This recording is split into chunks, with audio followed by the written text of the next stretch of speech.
ఇప్పుడే జీ5 app download చేయండి. చూడండి మీ ఫేవరెట్ టీవీ షోస్ ఎప్పుడైనా ఎక్కడైనా. అక్క ఫ్రిడ్జ్ లో పిల్లల కోసం జ్యూస్ చేసి పెట్టా. 1 hour అయ్యాక ఇవ్వండి. తర్వాత లంచ్ కి ఏం చేసి బాగి పిల్లల్ని నేను చూసుకుంటాను. టైంకి జ్యూసు ఫ్రూట్స్ ఫుడ్ అన్ని నేనే ఇస్తాను. నువ్వు ఇవన్నీ మనసులోంచి తీసేసి సార్తో సరదాగా ఊరు చూసిరా. థ్యాంక్స్ అక్క. వెళ్ళు వెళ్ళు.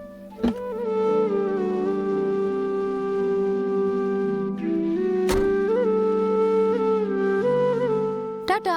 Bye bye. బాయ్ అక్క.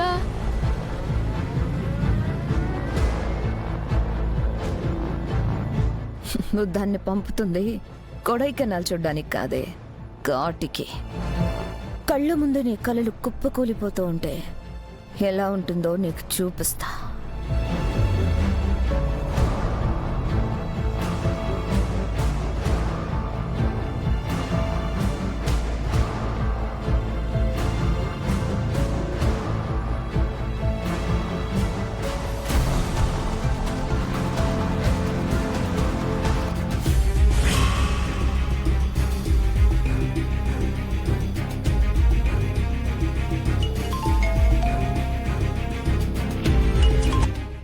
చెప్పు రవీంద్ర. సార్, మేడం ఇప్పుదా కలమ ట్యాంక్ సార్. సరే, నువ్వు దూరంగా ఫాలో అవుతూ సస్పీషియస్ వెహికల్ అప్రోచ్ అయినప్పుడు నాకు ఇన్ఫార్మ్ చేయి. సరే సార్. సార్, మేడం ఇంటి దగ్గర నుంచి బయలుదేరారండి సార్. అంటే నెక్స్ట్ 45 minutesలో బాబ్జీ ఎప్పుడు ఎక్కడి నుంచైనా అటాక్ చేయొచ్చు. రాథోడ్ సార్, మన వాళ్ళని రెడీగా ఉండమని చెప్పు. బాబ్జీ అని కన్ఫర్మేషన్ వచ్చేంత వరకు ఎవరిని ఫీల్డ్లోకి వెళ్ళొద్దని చెప్పు. అలాగే సార్.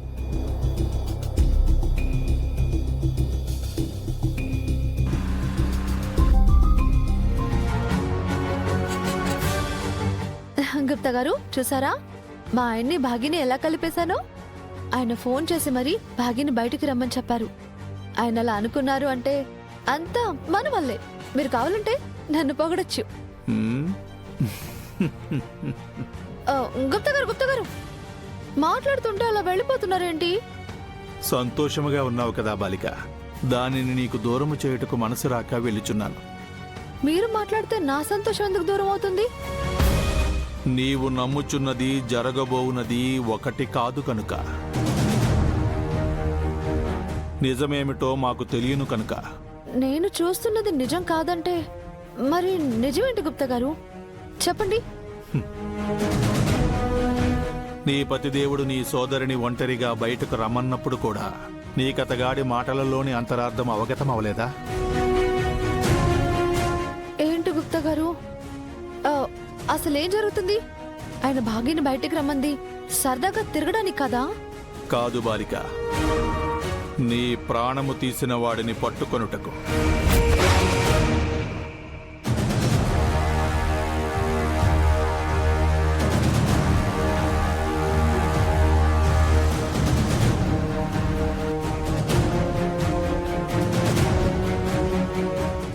జీ5 యాప్ డౌన్లోడ్ చేసి అన్ని ఎపిసోడ్స్ పూర్తి ఉచితంగా చూడండి.